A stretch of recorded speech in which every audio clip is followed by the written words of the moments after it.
ಗುರುಗಳು ಅಧ್ಯಯನ ಮಾಡ್ತಾ ಇದ್ದೀರಿಯೇ? ಹ್ಞೂ.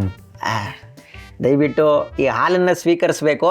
ನಾನು ಅಡುಗೆ ಭಟ್ಟನ್ನ ವಿಚಾರಿಸ್ದೆ, ನೀವು ಪ್ರಸಾದ ಸೇವನೆ ಮಾಡೋದೇ ವಿರಳವಂತೆ. ಅಲ್ಲ ಗುರುಗಳೇ, ಇಷ್ಟೊಂದು ಜ್ಞಾನ ತುಂಬಿಕೊಳ್ಳೋದಕ್ಕೆ ದೇಹಕ್ಕೆ ಶಕ್ತಿ ಬೇಡವೇ? ಭೋಗೇಂದ್ರ, ದೇಹವನ್ನು ದಂಡಿಸ್ದಾಗಲೇ ಅದು ನಮ್ಮ ನಿಯಂತ್ರಣಕ್ಕೆ ಬರೋದು. ಪಂಚೇಂದ್ರಿಯಗಳ ಹಿಡಿತಕ್ಕೆ ಸಿಕ್ಕವನು ಏನು ಬೇಕಾದರೂ ಸಾಧಿಸಲಾರ. ಗುರುಗಳೇ, ನಾನು ಸಾಧನೆ ಮಾಡೋಕ್ಕಾಗದೇ ಇರೋದನ್ನ ನೀವು ಸಾಧಿಸಬೇಕು. ಇದೇ ಈ ಶಿಷ್ಯನ ಬಹುದಿನಗಳ ಮಹದಾಸೆ. ಗುರುಗಳೇ, ನಿನ್ನೆ ನಾನೊಂದು ಕನಸು ಕಂಡೆ. ಆ ಕನಸಿನಲ್ಲಿ ಅರಮನೆಯಲ್ಲಿ ದೊಡ್ಡ ಸಭೆ ನಡೀತಾ ಇತ್ತು. ನೀವು ಪಾಂಡಿತ್ಯದಲ್ಲಿ ಪಂಡಿತರನ್ನ ಸೋಲಿಸಿದ್ರಿ. ಮಹಾರಾಜರು ನಿಮಗೆ ಸನ್ಮಾನ ಮಾಡಿದ್ರು. ಸುಧೀಂದ್ರ ಗುರುಗಳು ನಿಮಗೆ ಪ್ರಶಂಸೆ ಮಾಡಿದ್ರು. ಆ ಕನಸಿನ ಆನಂದವನ್ನ ಮೆಲುಕಾಗ್ತಾ ಇದ್ದೀನಿ ಗುರುಗಳೇ.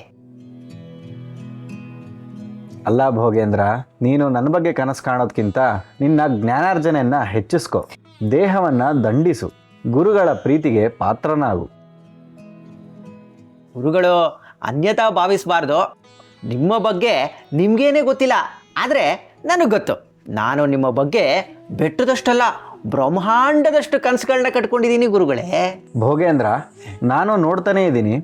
ನಿನಗ್ಯಾಕೆ ನನ್ನ ಬಗ್ಗೆ ಅಷ್ಟೊಂದು ಆಸಕ್ತಿ?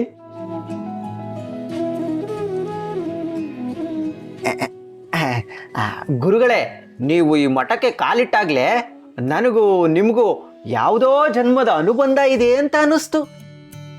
ಹೋದ ಜನ್ಮದಲ್ಲಿ ನೀವೇ ನನ್ನ ಗುರುಗಳಾಗಿದ್ರಿ, ನಾನು ನಿಮ್ಮ ಶಿಷ್ಯನಾಗಿದ್ದೆ. ನನ್ನ ಸೇವೆಗೆ ಮೆಚ್ಚಿ ಏನು ವರ ಬೇಕು ಅಂತ ನೀವು ಕೇಳಿದ್ರಿ. ನಾನು, ಗುರುಗಳೇ, ನನಗೆ ಏನೂ ಬೇಡ, ಮುಂದಿನ ಜನ್ಮದಲ್ಲೂ ನಾನೇ ನಿಮ್ಮ ಶಿಷ್ಯನಾಗಬೇಕು, ಅನುಗ್ರಹಿಸಿ ಅಂತ ಕೇಳ್ಕೊಂಡೆ.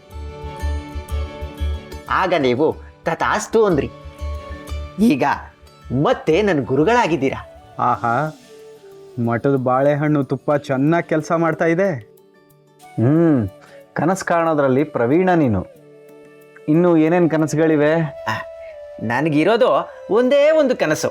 ನಾನು ಈ ಜನ್ಮದಲ್ಲಿ ನಿಮ್ಮನ್ನು ಬೇಡೋದು ಒಂದೇ ಒಂದು. ನೀವು ಈ ಮಠದ ಪೀಠಾಧಿಪತಿ ಆಗಬೇಕು, ನಾನು ನಿಮ್ಮ ಶಿಷ್ಯನಾಗಬೇಕು. ಇದನ್ನ ಅನುಗ್ರಹಿಸಿ ಗುರುಗಳೇ. ಭೋಗೇಂದ್ರ, ಪೀಠಾಧಿಪತಿ ಆಗೋದು ಅಷ್ಟು ಸುಲಭದ ವಿಷಯವೇ? ಅಲ್ಲ, ನಾನು ಕಾಣದ ಕನಸುಗಳೆಲ್ಲ ನೀನು ಯಾಕೆ ಕಾಣ್ತಾ ಇದೆಯೋ ನನಗಂತೂ ಅರ್ಥ ಆಗ್ತಾ ಇಲ್ಲ.